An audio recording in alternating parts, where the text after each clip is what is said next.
የተፈጥሮ ውበት አልበቃ ብሏቸው በፕላስቲክ ሰርጀሪ ሙሉ አካላቸውን ያስቀየሩ የሀገራችን ዝነኞች። በዛሬው ቪዲዮአችን እጅግ ከፍተኛ ገንዘብ በማውጣት መቀመጫቸውን፣ ከንፈራቸውንና ጥርሳቸውን እንዲሁም ቆዳቸውን ያስቀየሩ ተወዳጅ አርቲስቶች ማን እንደሆኑና በፎቶ ማስረጃ አስደናቂ ለውጣቸውን እናሳያቸዋለን። እስከ ቪዲዮ መጨረሻ ከቆያችሁ የማትጠብቋቸውን አርቲስቶች ታገኛላችሁ። በመጀመሪያ ግን ቪዲዮውን ላይክ እና ሼር እንዲሁም ለቻናላችን አዲስ ከሆናችሁ ሰብስክራይብ ማድረግና የደውል ምልክቷን መጫን እንዳትረሱ። አሁን በቀጥታ ወደ ዝርዝራችን እንለፍ። ሰባተኛ ላይ የምናገኛት አርቲስት ብስራት ገመቹ። የብስራት ገመቹ ለውጥ ከመቀመጫ የሚያስነሳና እጅን በአፍ የሚያስጭን ብንል ምንም ማጋነን የለውም። ብስራትን በሰው ለሰው ድራማና የራሷ ድርሰት በሆነው ዋዜማ በተሰኘው የቴሌቪዥን ድራማ በስፋት እናውቃታለን። ከዚህ በተጨማሪ አሁን ላይ ዩቲዩብ ላይ በምትሰራቸው ደስ በሚሉ ኮንተንቶች እናውቃታለን። ታዲያ ብስራት ከዚህ ከምትመለከቱት ወደዚህ የመለውጧ ምክንያት ራሷ በአንደበቷ አልካደችም። አዎ ተሰርቻለሁ፣ ከዚህ በኋላ መሰራት ካለብኝ እሰራለሁ ስትል ራሷ ተናግራለች።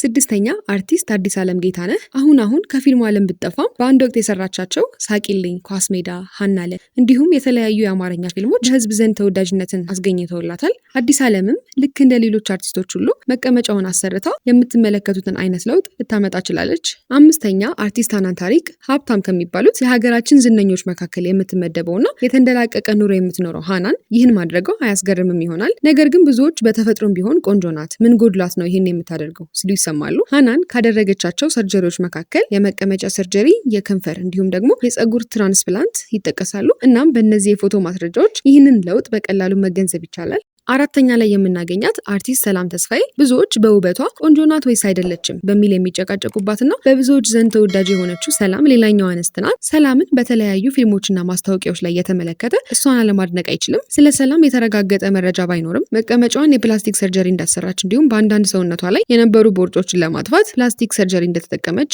አንዳንዶች ይናገራሉ። ምናልባት ጥሩ አመጋገብ ስላላትና ስፖርት ስለምታዘወትር ነው ይህ ለውጥ የታየው እያሉ አንዳንዶች ቢከራከሩም በተቃራኒው አንዳንዶች ማንኛውም ሴት የፈለገችውን ነገር ብታደርግ በ3 ወር ውስጥ ሰላም ላይ የታየውን ለውጥ ማምጣት አትችልም እያሉ ሲከራከሩ ተደምጧል። እናንተስ ምን ታስባላችሁ? ሀሳባችሁን በኮሜንት አሳውቁኝ። በቁጥር 3 የምናገኛት የብዙዎቻችን ተወዳጅ አርቲስት ማህደር አሰፋ ናት። ማህደር አሰፋን ስናስታውስ ድሮ የሰራቻቸው ገራሚ የሆኑ ፊልሞች እንዲሁም ደግሞ የማስታወቂያ ስራዎች ይመጡልናል። ታዲያ ስለ ማህደር የሚያውቁ ሰዎች እንደሚናገሩት BBL ወይም ደግሞ ብራዚሊያን በት ሊፍት የተባለውን የኮስሞቲክ ሰርጀሪ በመሰራት በምስሉ ላይ እንደምታዩት ለውጥ ልታመጣ ችላለች። ሁለተኛ ዳናይት መክብብ በአጋጣሚ ቃና ቲቪን ተቀላቅላ በአጭር ጊዜ ውስጥ ሀብት ላይ ልትቀመጥ የቻለችው ዳናዊት በማስታወቂያ ስራዎቿ እንዲሁም ደግሞ በኢንተርቪው ስራዎቿ እናውቃታለን። ታዲያ ዳናዊት ብራዚሊያን በት ሊፍት ወይም ደግሞ የመቀመጫ ማሳደጊያ እንደምትመለከቱት በማድረግ ልክ እንደዚህ አይነት ትልቅ ለውጥ ልትፈጥር ችላለች። በሃሽታግ ታይም ፕሮግራሟ የተወደደችው ዳናዊት የሰውነት ማስተካከያ በዚህ ብቻ አይበቃም። ለምሳሌ ቦቶክስ እና አንዳንድ ሰርጀሪዎችን በመሰራት የፊቷን ገጽታ በአስገራሚ ሁኔታ ቀይረዋለች።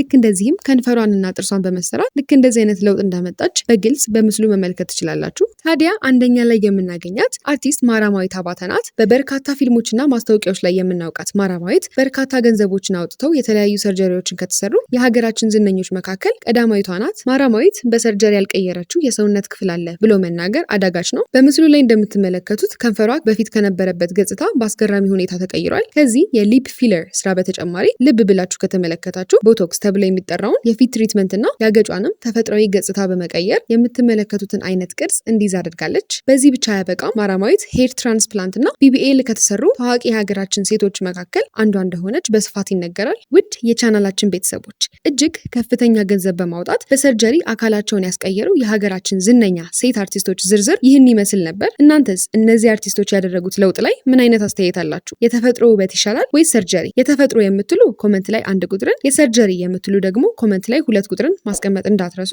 ቪዲዮአችን ከተመቻችሁ ላይክ እና ሼር ማድረጋችሁ እንዳትረሱ። እንዲሁም ለዚህ ቻናል አዲስ ከሆናችሁ ሰብስክራይብ በማድረግ የደውል ምልክቷን በመጫን የልዩ መረጃ ቤተሰብ ይሁኑ። በቀጣይ በሚገርም መረጃ እስከምንገናኝ ቸር ሰንብቱ። ይህ ልዩ መረጃ ነው።